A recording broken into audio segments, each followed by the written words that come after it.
2 लिखा रहेगा, यहाँ 3 लिखा रहेगा, यहाँ 4, 5, 6, 7, 8, 9, 10, 11 और 12।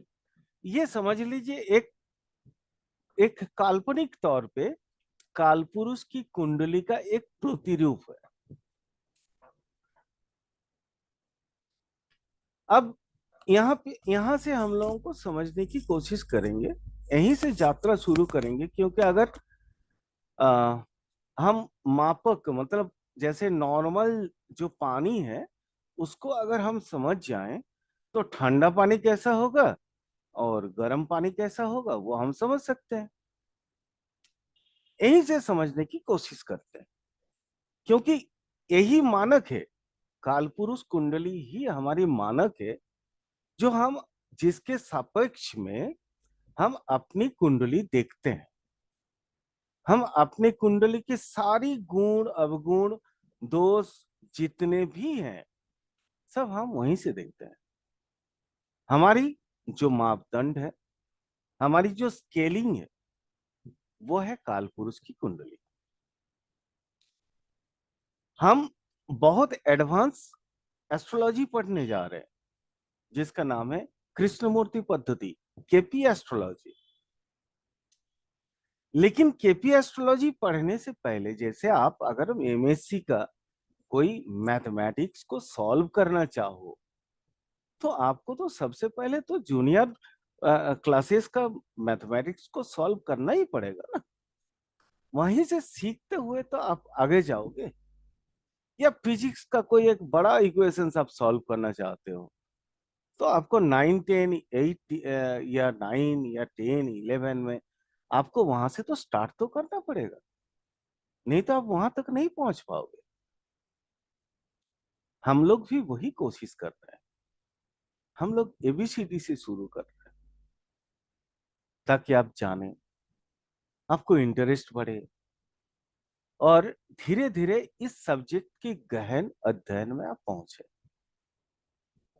आज गणेश चतुर्थी के दिन कम से कम इतना वायदा तो आपको हम कर ही सकते हैं। कोशिश यही रहेगी कि ये गहन समुद्र में हम लोग डुबकी लगाएंगे और जितना हो सके मोती उठा के लेके आएंगे। ये पक्का वादा है। चलिए आगे देखते हैं। 1 number, 2 number, 3 number, 4 number, 5 number, 6 number, 7 number, 8 number, 9 number, 10 number, 11 और 12, ये मान लीजिए कालपुरुष की कुंडली है। यहाँ ये जो एमी लिखा है मार्करी, यहाँ मार्स, यहाँ ये एसेंडेंट राहु, ये क्या कहते हैं मून, ये सब भूल जाइए। ये सब भूल जाइए। अगर आप भूल नहीं सकते हैं तो हम एक दूसरा कोई एक तरकीब निकालते हैं। चलिए इसको थोड़ा सा ये कर देते हैं मिनिमाइज करके। कालपुरुष की कुंडली जिसमें ब्लैंक कोई कुंडली हो वैसा कोई निकल देते हैं, कालपुरुष कुंडली। या बोले तो हम अपना खुद ही बना लेते हैं, वो भी कर सकते हैं।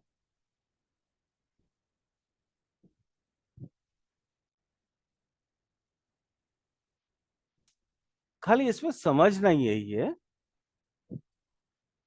इससे ज्यादा कुछ है ही नहीं इसके अंदर।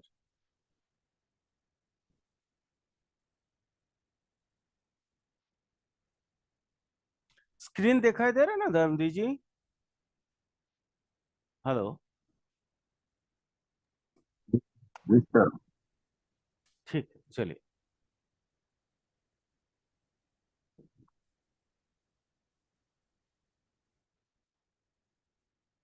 जैसे यही यही कुंडली हम एग्जाम्पल के लिए उठा लिए।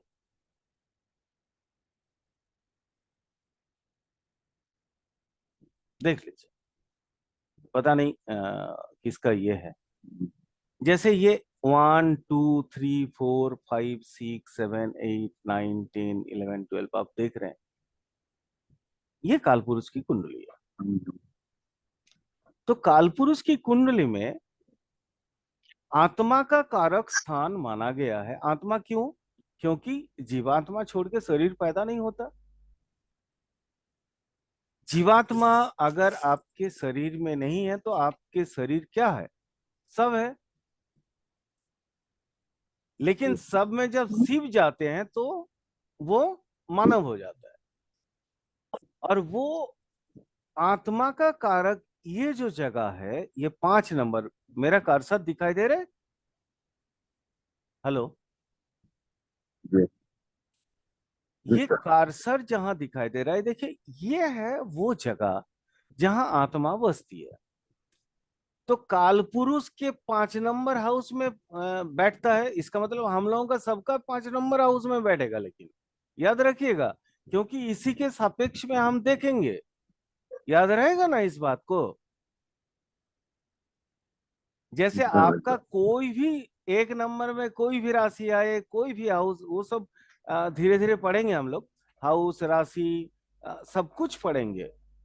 लेकिन सबसे पहले अभी, चूंकि यही ये मानक है, यही मापदंड का स्केलिंग का जो जैसे स्केल होता है ना, फीट वगैरह वगैरह वगैरह, तो एक मानक निश्चित करने के लिए कालपुरुष की कुंडली को माना गया है। तो इसी के हिसाब से सब कुछ यहीं पे रखा हुआ है। इस वीडियो को बार बार आप लोग देखिएगा, आपको बहुत सारे प्रश्नों का उत्तर इसी में मिलेगा। यहाँ पे ये सूर्य का स्थान माना गया है, 5th हाउस। अब सूर्य कौन है? हमारे ब्रह्मांड की राजा। ठीक है? राजा अगर जी। है तो राजा के साथ क्या आएगा? ये राजा, राजा के बाएं तरफ कौन रानी। आएगा? रानी। धर्म जी आंसर दीजिए, सुनाई दे रहा है? हाँ सर, रानी। रानी आएगी यहाँ पे। देखिए, ये जी। 5 नंबर में अगर सूर्य है, सूर्य का रानी कौन सा है?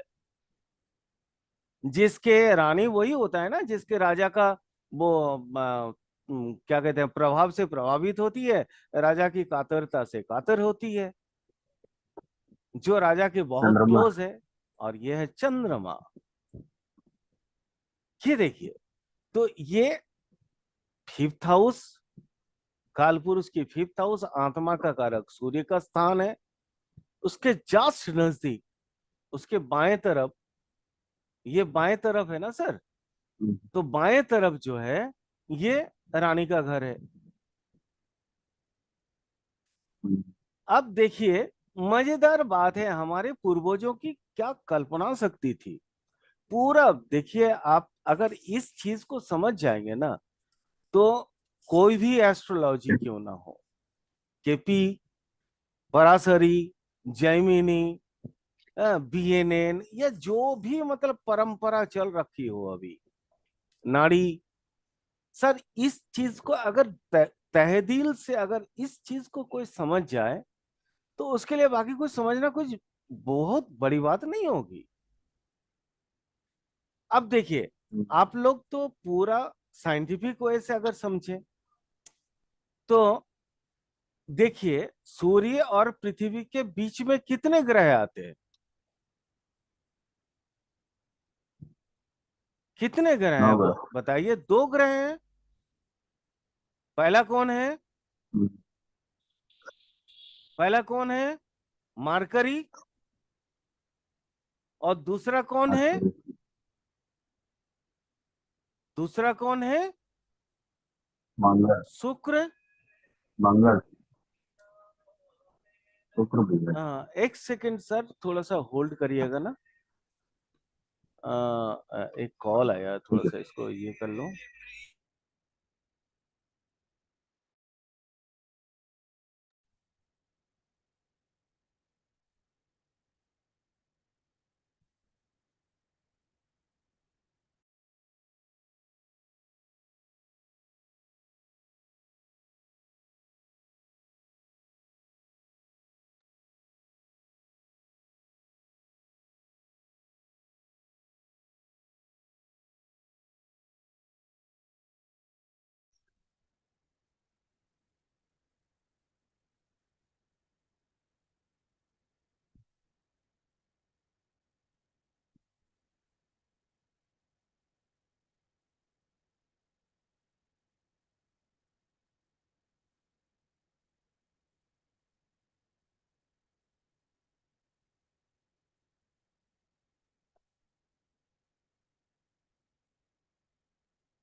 हाँ सर, सॉरी। तो अब हम देखें क्या कि यहाँ पे अब इसके बीच कौन कौन सा ग्रह आता है। हम पौराणिक स्थिति में अगर जाएं तो वो देखिए, वो वैदिक पराशरी बहुत सारी चीजें आ जाएंगी, लेकिन मूल जो ज्योतिष है, साइंटिफिक जो एस्ट्रोलॉजी है, हम उससे बाहर नहीं जाएंगे। तो साइंटिफिक एस्ट्रोलॉजी में बाकी जो दो ग्रह आते हैं वो है इनर प्लैनेट, और बाकी जो तीन ग्रह आते हैं वो है आउटर प्लैनेट। दो इनर कौन कौन से हैं? एक है मार्करी और दूसरा शुक्र। उसके बाद आता है पृथ्वी। आप पूरा वो बचपन में पढ़ा हुआ जो स्ट्रक्चर था याद कर लीजिए थोड़ा सा। सूर्य, बुध, शुक्र, पृथ्वी, पृथ्वी की उपग्रह जो है वो चंद्रमा, उसके बाद मंगल, फिर शनि, बृहस्पति वगैरह वगैरह, याद है ना? उसके बाद बृहस्पति, फिर हाँ शनि वगैरह वगैरह, है ना? याद है ना? ये बचपन में वही चीज था। अब यहां देखिए, वही इनर प्लैनेट उसके बाद आया। इनर प्लैनेट कौन है? सबसे पहले कौन आया? मार्करी।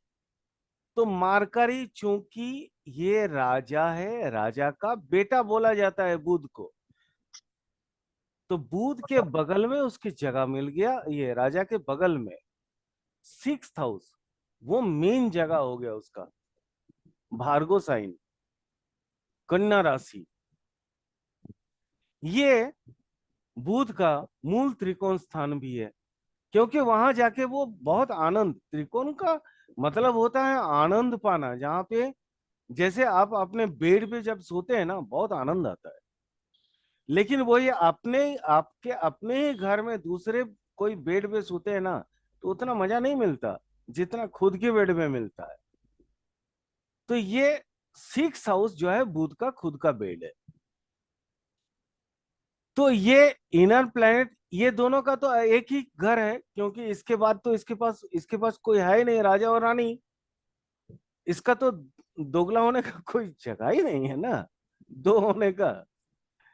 अब ना इसके बाद यहां देखिए, ये मार्करी, ये यहाँ पे एक जगह मिला और यहाँ पे एक जगह मिला। मतलब ये छठा जगह पे एक जगह मिला और तीसरा जगह पे एक जगह मिला। क्योंकि यहां से स्टार्ट हुआ था अपना ये सारा किस्सा 5th हाउस से। उसके बाद कौन आता है? शुक्र। शुक्र भी वही देखिए, शुक्र, लेकिन अब उल्टा हो गया। कैसे? ये मेन जगह है, ये उसके साइड जगह है। फिर आया कौन सा? मंगल। सर 10 मिनट में ये हो जाएगा, फिर मैं तुरंत आप लोगों को ये कर दूंगा। ठीक है, बता दूंगा। हम्म। आ, आप लोग ये रहिएगा, मतलब ग्रुप में अभी तुरंत फिर लिंक दे दूंगा, उसके बाद ही जो भी बात होगी, क्योंकि इस चैप्टर को आज हम पूरा करेंगे। ठीक है। तो सर यहां तक अपना अपने को समझ में आ गया। मंगल का दो राशि है, एक तो ये पहला और दूसरा ये 8वां। क्योंकि पहला तो आपका सूर्य हो गया, फिर चंद्रमा हो गया, फिर चंद्रमा के बाद यहाँ बुध हो गया दोनों जगह।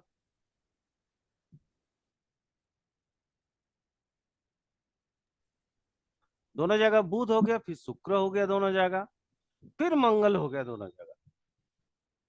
अब बचा कौन है इसके बाद? बृहस्पति, आउटर प्लेनेट में।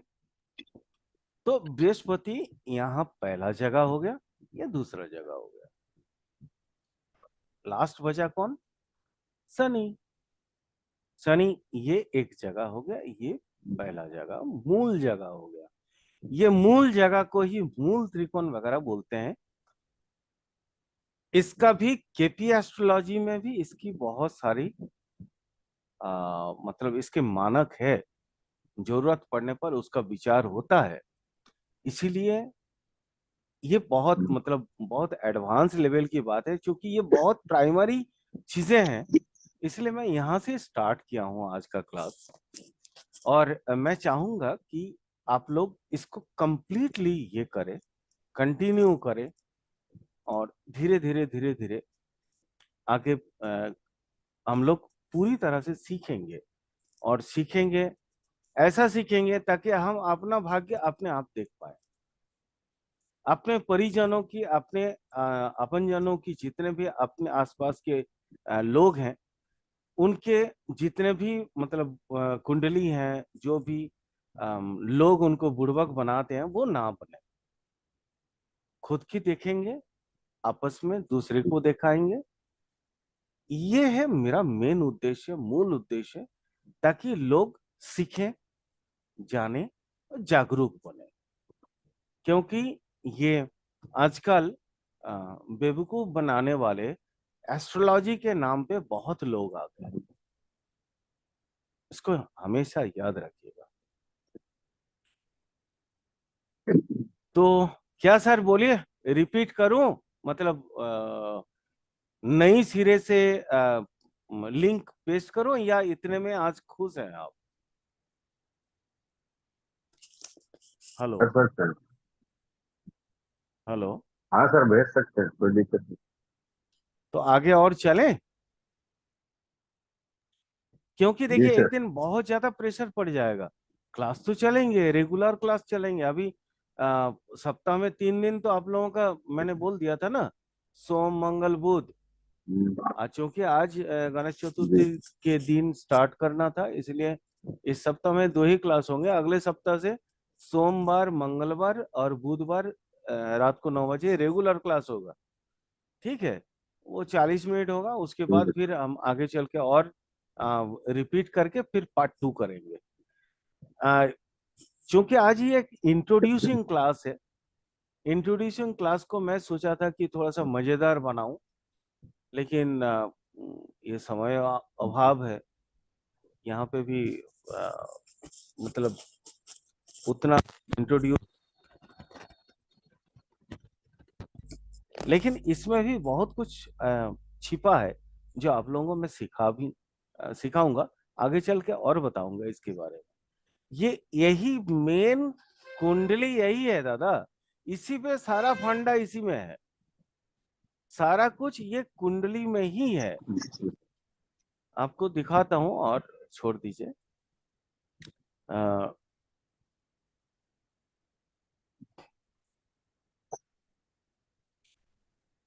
सारा कुछ उसी 12 घर में ही है, और उसी 12 घर में ही बहुत कुछ आ जाएगा। चिंता मत करिए आप।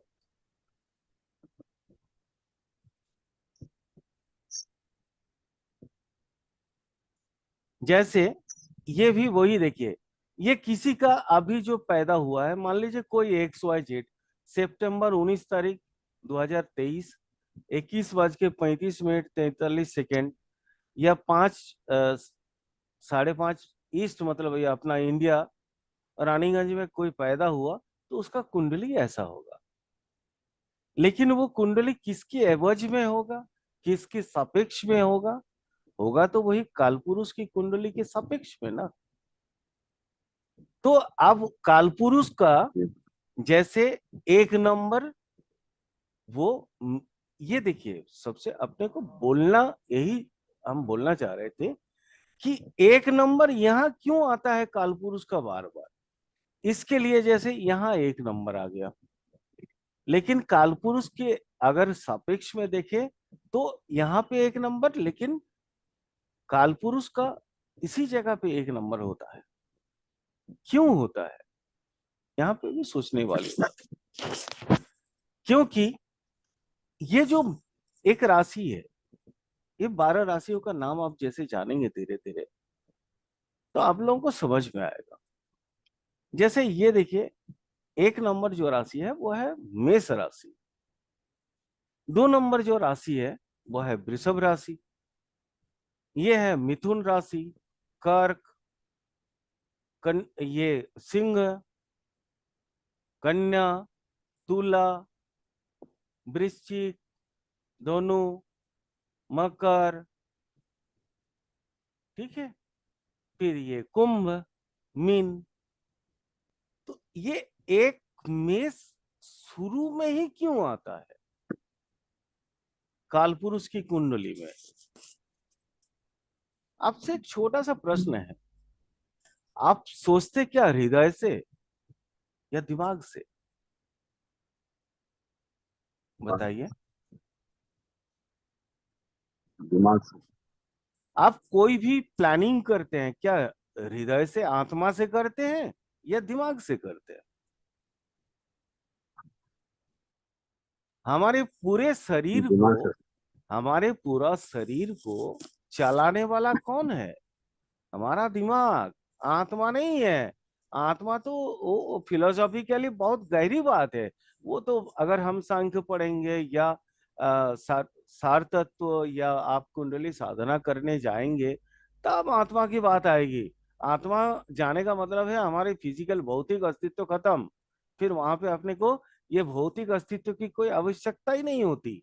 लेकिन जब ये भौतिक शरीर है तब अपना सब कुछ चलाने वाला कौन है? अपना मस्तिष्क। इसीलिए मस्तिष्क, इसी को प्रथम माना गया है, पहला घर बोला गया, मेष राशि बोला गया पहला घर को। समझ गए? वहीं से सब स्टार्ट होता है। अब मस्तिष्क सबसे जीने के लिए क्या चाहिए होता है उसको? आप एक बच्चे हैं, पैदा हुए हैं, आपके मस्तिष्क को क्या चाहिए? एक फैमिली चाहिए ना भाई, माँ बाप, भाई बहन वगैरह वगैरह वगैरह, चाचा चाची, ताऊ ताई, एक फैमिली चाहिए होता है। वो है दूसरा घर, ताकि वहां पे आपको इनसिक्योरिटी फीलिंग ना हो, आपके मस्तिष्क में किसी तरह की कोई, क्या बोलते हैं ना उसको, कोई हैजर्डनेस, कोई प्रॉब्लम, कोई माने क्या बोलते हैं, अ, अरे माने संकोचन करने वाली जितने भी कारण है, कारक तत्व हैं, वो आपके पास ना आए। बचाने वाले तो अपनी फैमिली ही होते हैं। इसीलिए ये होता है फैमिली का घर। मजेदार बात यही देखिए, जब आप बचपन छोड़ के बड़े हो जाते हैं तो फिर यही चक्कर, यही दूसरा आपका पैसा देता है, वो भी आपका दूसरा ही जगह है। बिना पैसा का आप तो कुछ नहीं कर सकते दादा। लाइफ में अगर पैसा नहीं है तो आपको कोई पूछेगा? नहीं पूछेगा। सिंपल सा मैटर है। तो इसी तरह से हम लोग ये पूरा घर का पूरा विवरण जानेंगे, ये 12 घर का 12 विवरण जानेंगे। फिर अपने 27 नक्षत्र है, 27 नक्षत्र के बारे में जानेंगे।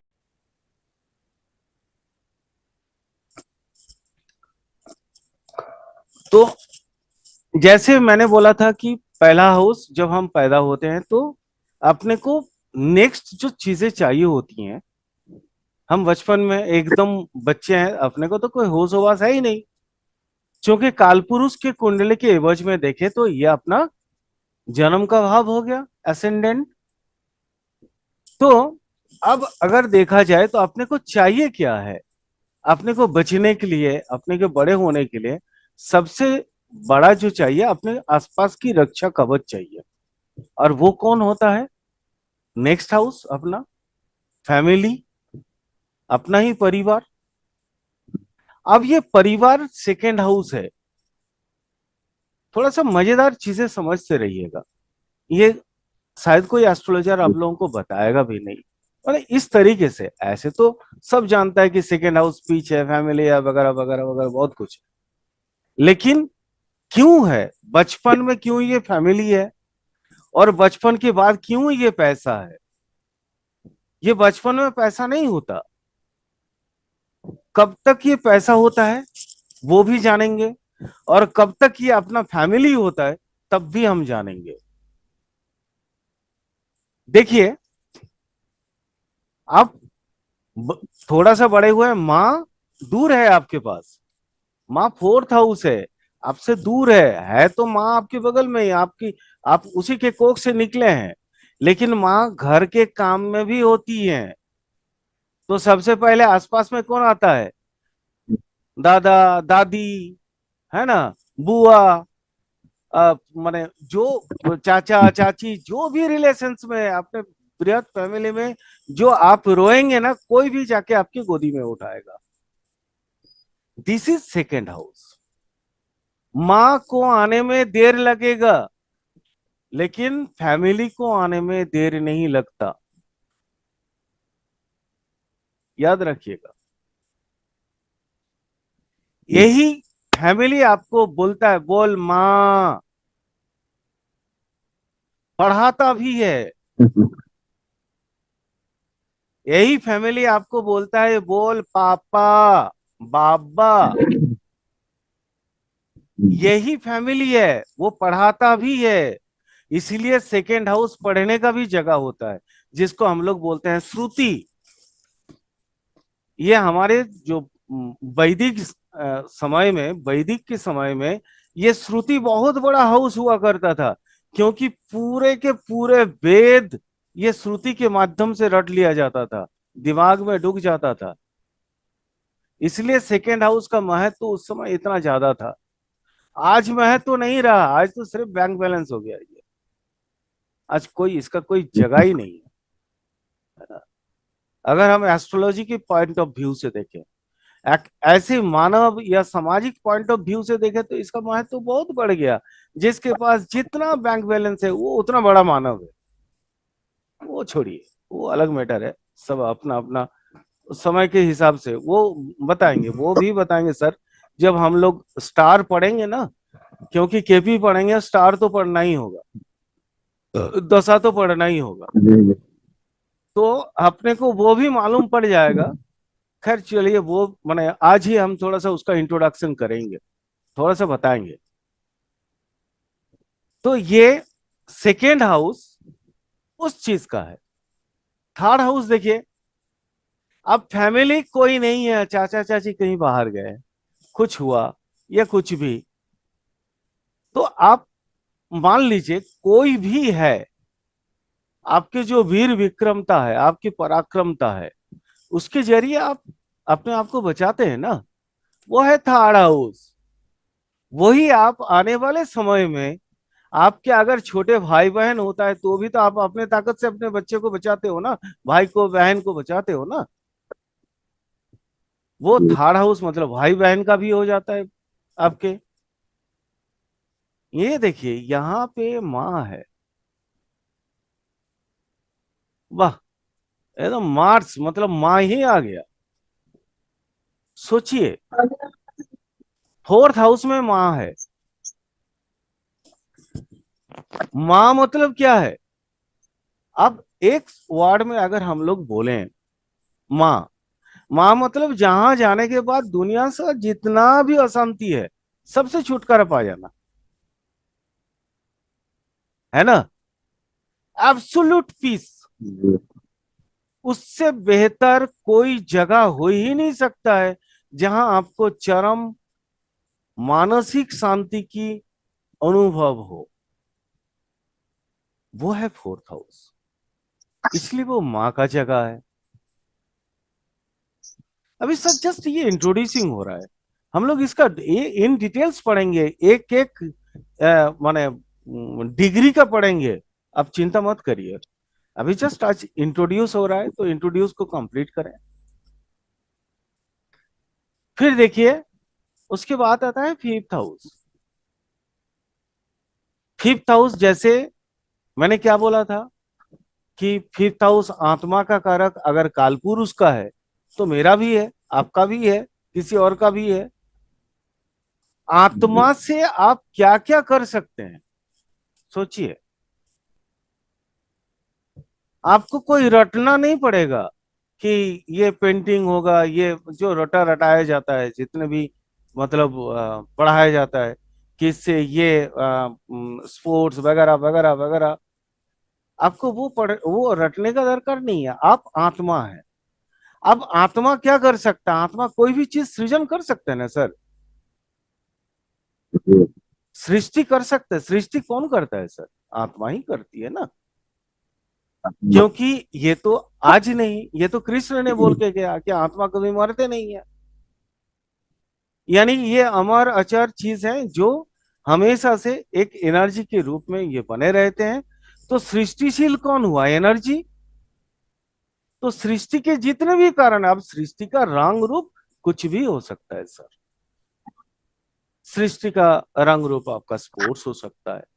सृष्टि का रंग रूप मान लीजिए आपके पेंटिंग हो सकते हैं। सृष्टि का रंग रूप कुछ भी हो सकता है। प्रेम भी हो सकता है। प्रेम भी तो सृष्टि का एक रंग रूप है ना।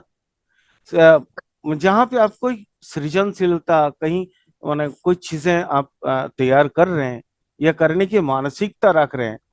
सोच, सोच।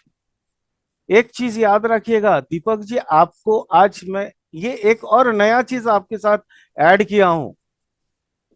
सोच भी फिफ्थ हाउस से ही देखा जाता है सर। ये बहुत गुरुओं ने मैंने बोलना चाहा सबको, लेकिन किसी ने मेरी बात नहीं सुनी थी। लेकिन वास्तव में आज मैं आपको बताता हूं, सोच फिफ्थ हाउस से देखी फिर से जाती है। पात्रा इंटेलेक्चुअलिटी तो देखी जाती है, पात्रा जी लेकिन फिर से थोड़ा सोच। बोलिए। बोलिए दीपक जी। हेलो। ये मेरे को समझ नहीं आया, फिर से थोड़ा दोहराइए।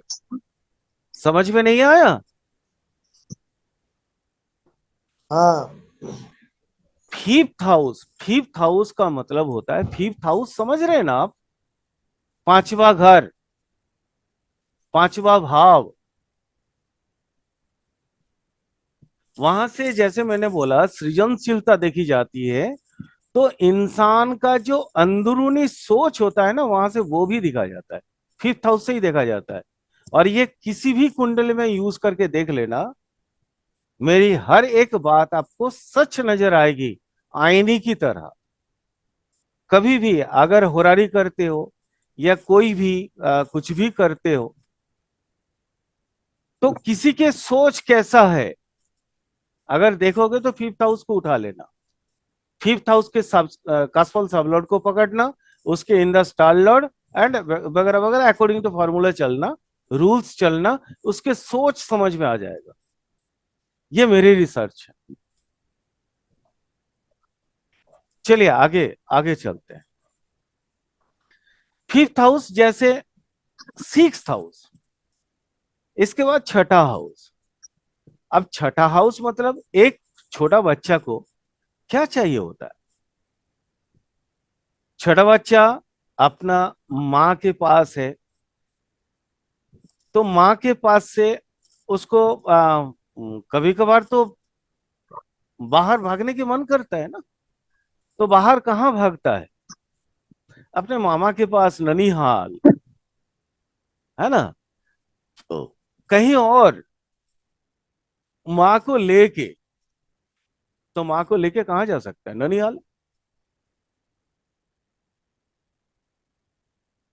लेकिन यही बच्चा जब बड़ा हो जाता है तो उसको पैसा का ऋण चाहिए होता है। अपना बिजनेस करेगा नया, तो उसको कर्जा चाहिए। कर्जा कौन देगा? यही सिक्स हाउस देगा। वो थोड़ा सा और बड़ा होता है, उसको पैसा खर्चा करना है।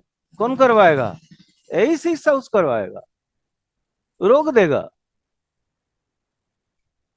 सोचो सर, ये कालपुरुष किस तरह से अपने आप को बना के रखे हैं।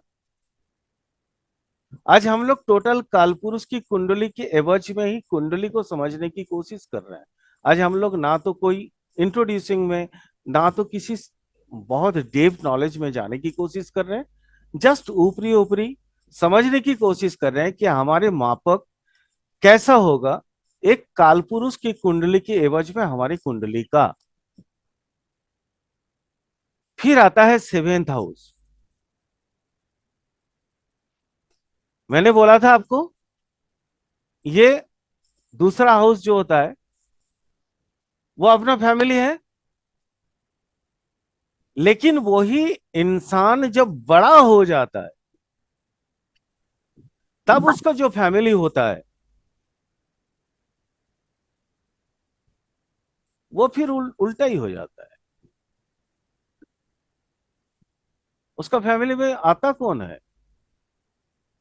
उसके स्पाउस। वो यही हाउस है सर। और एक दूसरे अपने सामने हमेशा रहते हैं, कंधे पे कंधा रख के भी चलते हैं और आंख में गरम सलाका दे के भी चलते हैं। धीरे धीरे खुद को मारते भी हैं और धीरे धीरे खुद को झिलाते भी हैं। ये है एक दूसरे का, ये 1 और 7 का रिलेशन। देखिए वही बचपन में, लेकिन वो बचपन में भी वो था मेरे साथ। बचपन में हम जस्ट अभी हम लोग ऐसे बात कर रहे हैं, लेकिन ऐसा समय आएगा मैं आपको डेली बताऊंगा कि हम लोग डेली ये जो 12 हाउस आप देख रहे हैं, ये जो 12 हाउस आप देख रहे हैं, ये 12 हाउस हम लोग सुबह उठने के साथ साथ सोने के लिए जब हम जाते हैं, सोने के बाद भी ये 12 हाउस ही हमारी जीवन होती है। इससे बाहर हमारे कुछ औकात नहीं होता। आगे चल के जैसे जैसे हम लोग पढ़ते चलेंगे धीरे धीरे समझ में आएगा। डेली यही 12 हाउस ही हम जीते हैं। और ये 12 हाउस को अगर आप समझ जाएं पूरी तरह से तो आपको जिंदगी में आपका वक्त कभी भी रुकेगा नहीं। और अगर बुरा वक्त आए तो आप खुद को इस तरह से संभाल लोगे कि आपको अच्छी तरह से समझ में आ जाएगा हम किस तरह से अपने आप को पास करेंगे। सर ये हो गया आपका स्पाउस का हाउस। अब स्पाउस जो है, समझिए 1 हाउस उसके एक एक्स्ट्रा, ये आपका हो गया जब बचपन में थे तब आपका ये टेक्निकल हाउस पढ़ाई का बहुत सारा है। जब आप युवावस्था में थे तो आपका ये इंडस्ट्री का हाउस है। लेकिन थोड़ा सा बड़े हो गए, आप शादी कर लिए, तो ये आपका ससुराल का हाउस हो गया।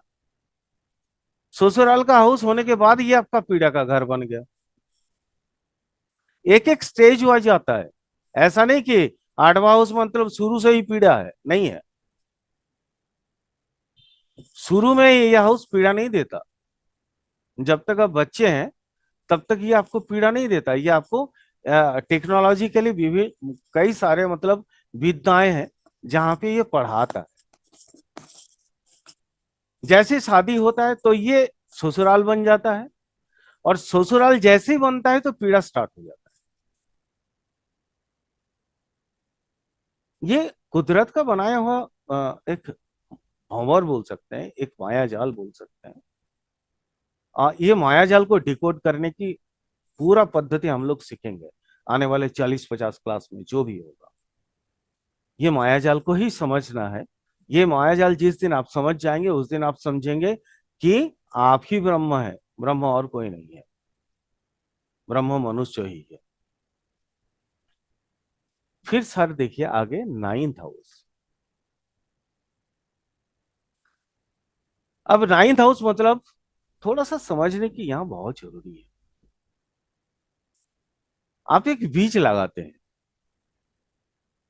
कोई भी एक जमीन, जमीन में एक बीज, मान लीजिए आप एक मटर का बीज लगा दिया, तो वो मटर के बीज में क्या आम निकलेगा? आम फलेगा? नहीं ना।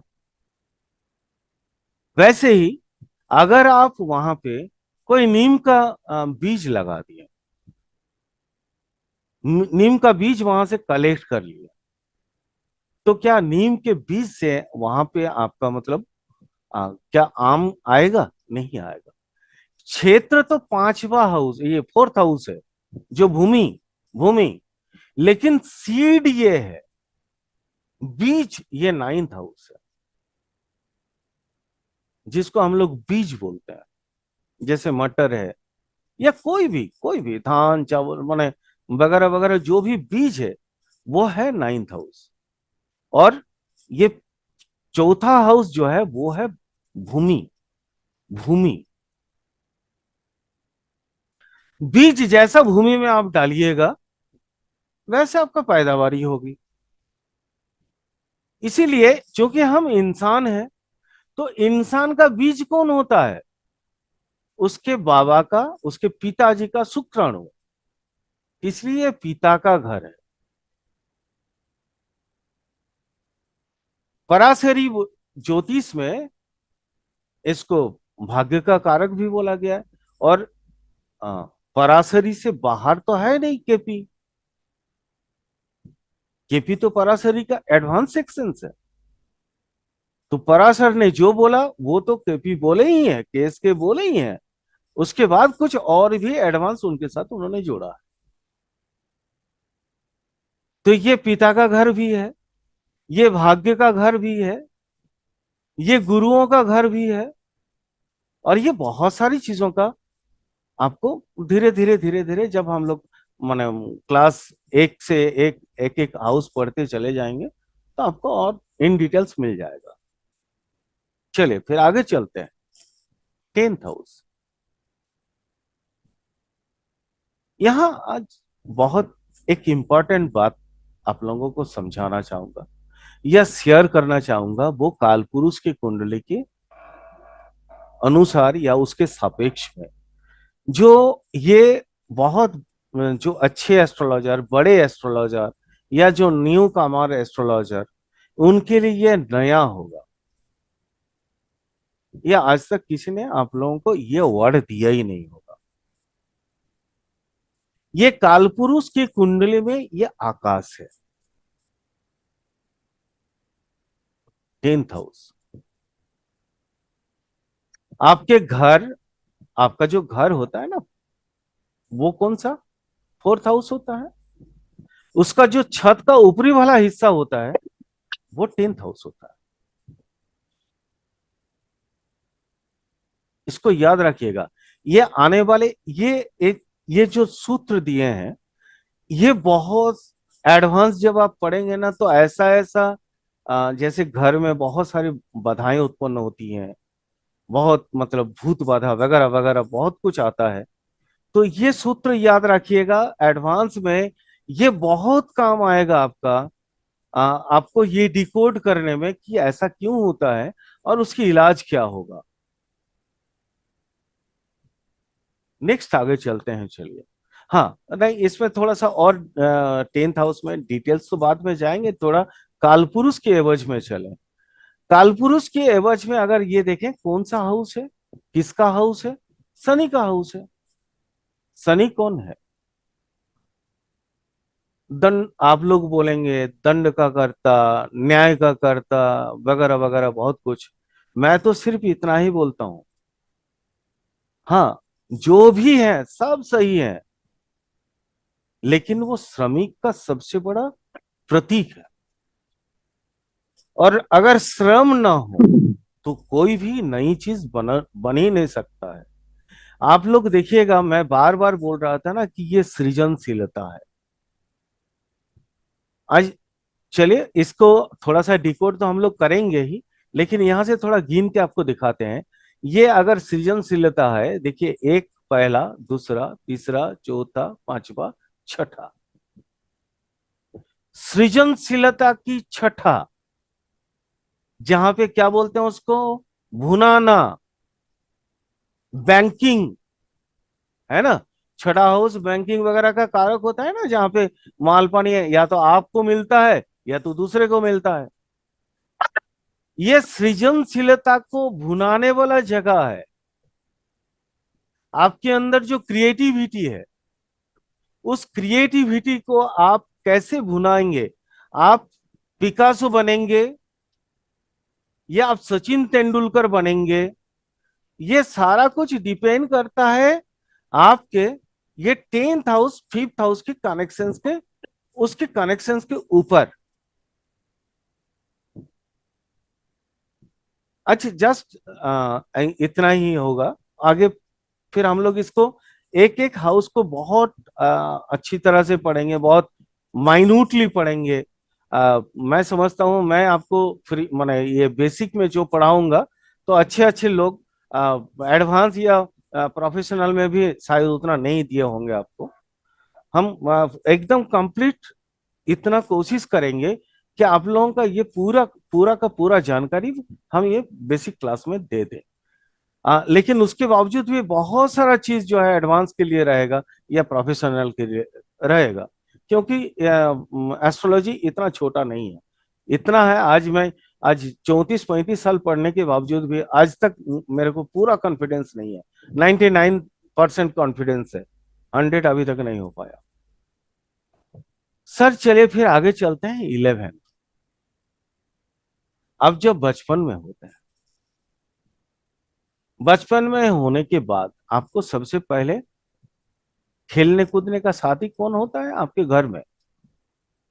सबसे पहले तो फैमिली, है ना। उसके बाद फिर नाना नानी वगैरह, ये फैमिली। उसके बाद फिर आदर्श फैमिली।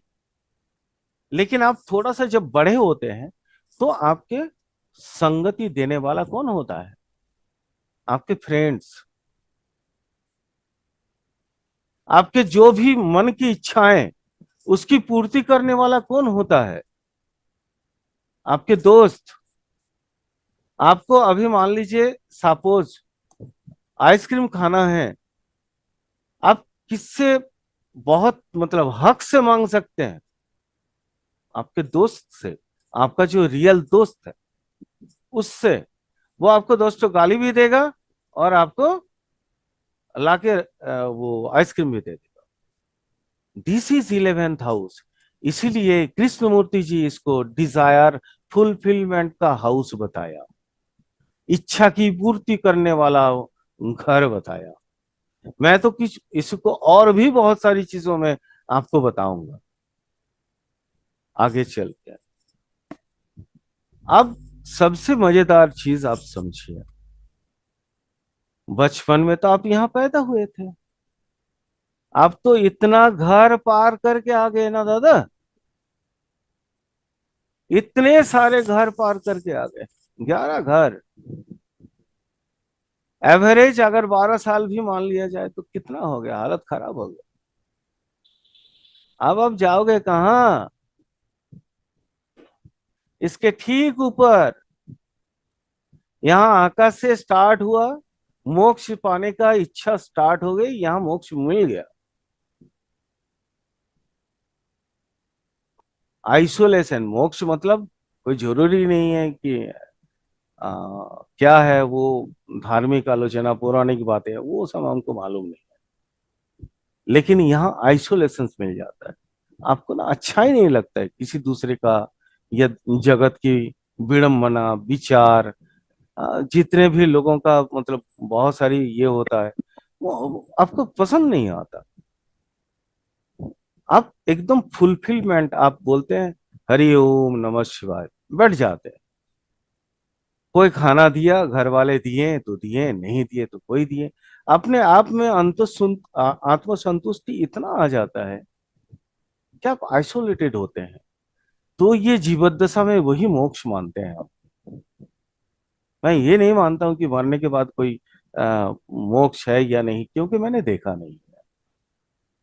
हाँ, ये हमारी चूंकि शास्त्र कभी झूठ नहीं बोलते हैं, और हमारे परंपरा, हमारी सनातन शास्त्र में वैद वेद में वेद बोलिए चाहे उपनिषद बोलिए वेदांत बोलिए, इसमें तो सारे में सारे लिखा हुआ है।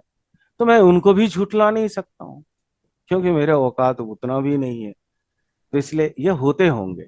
लेकिन जो मानते हैं वो मानते हैं, जैसे मैं मानता हूँ। जो नहीं मानते वो मेरी और भी एक लॉजिक है, वो भी सुन ले, वो आइसोलेशन वाला लॉजिक। तो सर ये माने, अगर अभी तक हम लोग जो चर्चा कर रहे थे कि हम जो एक मापक, एक परिमाप का एक मानदंड कहाँ से स्टार्ट करेंगे? पानी ठंडा है या गर्म है?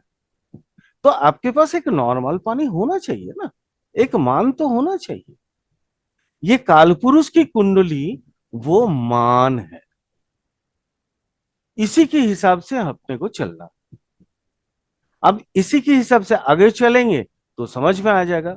देखिए यहीं पे जरा सा उदाहरण यहीं पे प्रस्तुत करते हैं। ये कालपुरुष की कुंडली मैंने माना था। अब ये मान लीजिए किसी व्यक्ति का कुंडली। अब यहां देखिए, ये चूंकि पहला हाउस एसेंडेंट था, लग्न था, तो ये इसका जो है, ये कौन सा है, दूसरा हाउस है। तो दूसरा हाउस माने यहाँ पे जो हाउस आएगा वही असेंडेंट होगा, तो यहाँ पे जो हाउस आएगा वही असेंडेंट होगा। ये देखिए, ये इस हिसाब से इसका असेंडेंट आया। तो ये सिंपल सा चीज है सर। थोड़ा सा आप इसको देखें, आगे चल के हम लोग फिर कल का जो क्लास करेंगे, कल हम हाउस का बारे में कल पढ़ेंगे। कल सबसे पहले कोशिश करेंगे कि हम स्टार को ये कर लिया जाए। हाउस चूंकि इतना ही 12 ही हाउस है, 12 हाउस से ज्यादा कोई हाउस तो होता नहीं है हमारे पास। और राशि, प्लैनेट्स और नक्षत्र, अगर ये नहीं जानेंगे तो हम केपी नहीं समझ पाएंगे। तो केपी को समझने के लिए अपने को राशि और खास करके नक्षत्र की अवस्थान जानना बहुत जरूरी है। चलिए, ये तो हम लोग बाद में भी इसका प्रैक्टिकल कर सकते हैं। आज थोड़ा सा नक्षत्र, चूंकि नक्षत्र काल पढ़ेंगे हम लोग, तो नक्षत्र के बारे में थोड़ा सा एक आइडिया दे देता हूँ। उसके फिर आगे कल हम इन डिटेल्स उसके पढ़ेंगे। सर, हमारे जो पुराने ज्योतिष है, ऋग्वेद की समय से स्टार्ट हुई है। ऋग्वेद के समय से वैदिक कालीन जितने भी मतलब हमारे मुनि या ऋषि वगैरह थे, तो उन्होंने 28 नक्षत्र का पर्यालोचना किया था। लेकिन महाभारत कालीन जब पराशर मुनि आए महाभारत की युग में, और पराशर के बाद उनका एक और भी परम शिष्य जैमिनी ऋषि आए, जो भृगु पराशर के बाद में आए। उन्होंने भी बहुत सारा जैमिनी सूत्र में काम किया है। तो उस समय में एक नक्षत्र को उन्होंने आउट कर दिया, पराशर जी को। वो है अभिजीत नक्षत्र। पहले हम लोग पढ़ते थे 28 नक्षत्र, हमारी परंपरा थी 28 नक्षत्र की। अश्विनी, भरणी, कृत्तिका इत्यादि करके रेवती तक टोटल 28 नक्षत्र हुआ करता था। बीच में एक अभिजीत नक्षत्र हुआ करता था। लेकिन ये जो पूर्व भाद्रपद और रेवती के बीच वाला जो नक्षत्र है, उनको उन्होंने मिटा दिया। लेकिन अभिजीत मुहूर्त आज भी हम यूज करते हैं, क्योंकि ये दिन का सबसे शुभ घड़ी होता है। और वो मुहूर्त ऑस्पिशियस टाइम के कैलकुलेशन में अभिजीत मुहूर्त बहुत इंपॉर्टेंट है। हम लोग जब एडवांस केपी पढ़ेंगे तो ऑस्पिशियस टाइम निकालने का विधि सीखेंगे हम लोग। कि हम जैसे कोई दुकान खोलेंगे, तो उसका किस समय में हम उसका छड़ी काटेंगे, फीता काटेंगे, वगैरह वगैरह। ये जो सिस्टम होता है उसके बोलते हैं मुहूर्त, ऑस्पिशियस शुभ मुहूर्त। शादी करेंगे तो किस समय करेंगे, किस मुहूर्त में करेंगे। तो ये एडवांस केपी में आएगा या प्रोफेशनल केपी में आएगा। ये ऑस्पिशियस मोमेंट या ऑस्पिशियस चीजों को समझने के लिए आज भी हमारे पास अभिजीत मुहूर्त को मान्यता दी गई है। लेकिन धीरे धीरे ये सब महाभारत कालीन का समय से हम 27 नक्षत्र ही पढ़ते हैं। कल इसके बारे में हम लोग डिटेल पढ़ेंगे। और ये नक्षत्र को बेस में कृष्णमूर्ति जी कैसे खुद को धीरे धीरे पुरानी पद्धति से नई पद्धति की ओर आगे चले गए, वो हम लोग सीखेंगे। और कृष्णमूर्ति जी चूंकि उच्छिष्ट गणपति जी का मतलब उनका आराधना करके उनको ये कृष्णमूर्ति पद्धति मिला था, ज्योतिष का पद्धति मिला था, नया आइडिया मिला था। इसलिए आज हम लोग कोशिश किए कि ये गणेश चतुर्थी के दिन अपना नया क्लास स्टार्ट कर दिया जाए। तो होपफुली आप लोगों को ये क्लास अच्छे लगे होंगे।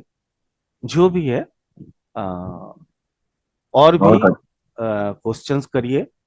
आप लोगों का ये वीडियो देखते रहिए और उसको नोट डाउन करिए। देखिए आज जैसे हमने नोट डाउन करने के लिए आपको अभी से नहीं बोला, लेकिन कल से आप लोग एकदम पूरा पेन पेपर लेके रेडी होइएगा, क्योंकि कंप्लीटली आप लोगों को रेगुलर बेसिस में हम लिखवाते चले जाएंगे। तो सर आज के लिए इतना ही, ठीक है। जी सर। गुड नाइट सबको। जी सर सर। जी नमस्कार। अच्छा लगा, नमस्कार अच्छा लगा, बढ़िया नमस्कार। लगा। जी कोशिश कर रहा हूँ आप थैंक यू लोगों सो को मच थोड़ा सर। सा। जी बोलिए। जी जी। Thank you so much sir, बोला मैं नेपाल से हूँ। हाँ हाँ जी जी। मैंने बोला कि देखिए मैं कोशिश तो कर ही रहा हूँ कि आप लोगों को थोड़ा सा अलग टाइप का जानकारी दिया जाए, क्योंकि देखिए मार्केट में केपी पढ़ाने वाले बहुत है ना। लेकिन हम कुछ जी खास सर। हैं तो वो आप कैसे समझ पाएंगे। तो कोशिश यही रही है, नहीं, रहेगी बहुत हमेशा, बहुत अच्छा कि है सर। कुछ अलग से जानकारी आप लोगों को दी जाए। और थोड़ा सा हम रिकॉर्डिंग को ऑफ कर देते हैं।